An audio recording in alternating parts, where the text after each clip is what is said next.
Dear students, आज हम गोपाल कृष्ण गोखले के जो राजनीतिक और आर्थिक चिंतन के माध्यम से भारतीय राजनीति को और भारतीय समाज को जो उनकी प्रमुख देन रही, उनके बारे में चर्चा करेंगे। गोपाल कृष्ण गोखले ने भारतीय राजनीति को काफ़ी प्रभावित किया और उनका राजनीतिक चिंतन भी बहुत अधिक महत्वपूर्ण है। जैसे ब्रिटिश शासन के दोष प्रकट करना। गोखले उदारवादी थे। उन्होंने ब्रिटिश शासन की आलोचना करने में सदैव ही निर्भीकता का परिचय दिया। उदारवादी होते हुए भी उन्होंने ब्रिटिश शासन की आलोचना की। जो ब्रिटिश शासन का साम्राज्यवादी रवैया था, उसकी आलोचना की और नौकरशाही के हाथों में शक्ति के केंद्रीकरण की भी उन्होंने आलोचना की।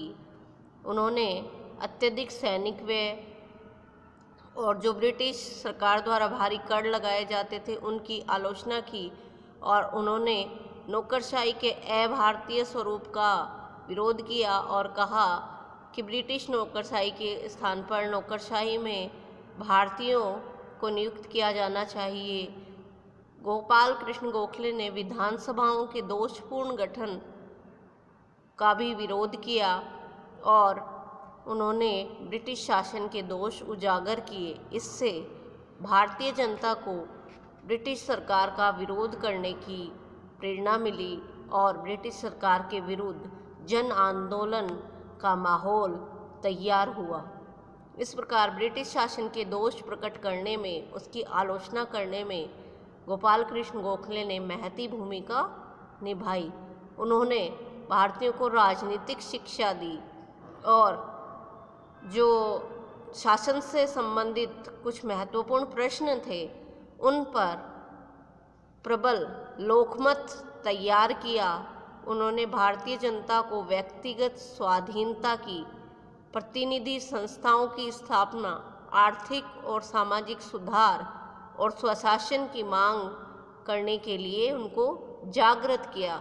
भारतीय जनता को इन सब कार्यों के लिए प्रेरित किया कि कैसे स्वाधीनता प्राप्त करनी है, कैसे प्रतिनिधि संस्थाओं की स्थापना करनी है, आर्थिक और सामाजिक सुधार करने हैं और अंत में स्वशासन की मांग करनी है।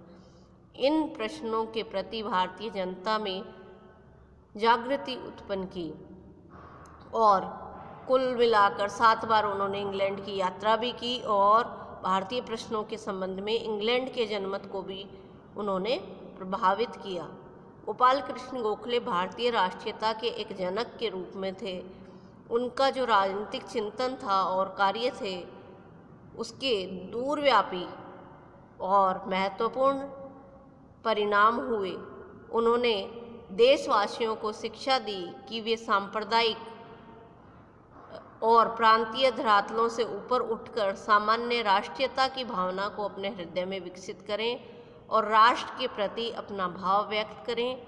जाति गुटों या कोई प्रांतीय आधार पर कोई भेदभाव ना करें और राष्ट्रीयता की भावना अपने हृदय में संजोए रखें। उन्होंने विकेंद्रीकरण का आग्रह किया। उन्होंने कहा था कि गोखले ने बताया कि जो ब्रिटिश नौकरशाही है, उसके हाथों में शासन की शक्तियों का अत्यधिक केंद्रीकरण हो गया है, जो कि नहीं होना चाहिए। शक्तियों का विकेंद्रीकरण होना चाहिए, यानी शक्ति अनेक हाथों में होनी चाहिए, एक जगह शक्ति का केंद्रीकरण नहीं होना चाहिए। गोखले ने भारत में प्रत्येक स्तर पर तथा आर्थिक और प्रशासनिक दोनों ही क्षेत्रों में विकेंद्रीकरण पर बल दिया। गोखले ने लोकतांत्रिक विकेंद्रीकरण की आवश्यकता बताते हुए जो योजना प्रस्तुत की थी, वो आज जो हमारा पंचायती राज है उसके संबंध में प्रासंगिक है। आज जो पंचायती राज की व्यवस्था है, वो विकेंद्रीकरण, लोकतांत्रिक विकेंद्रीकरण पर ही आधारित है। इससे गोखले की दूरदर्शिता परिलक्षित होती है।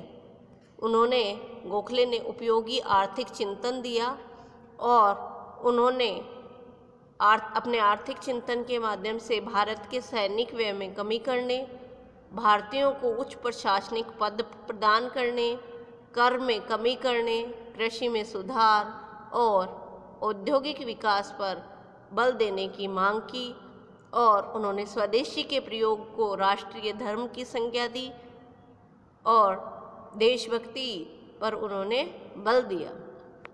राजनीति का आध्यात्मिकरण। राजनीति का आध्यात्मिकरण उनकी प्रमुख देन है।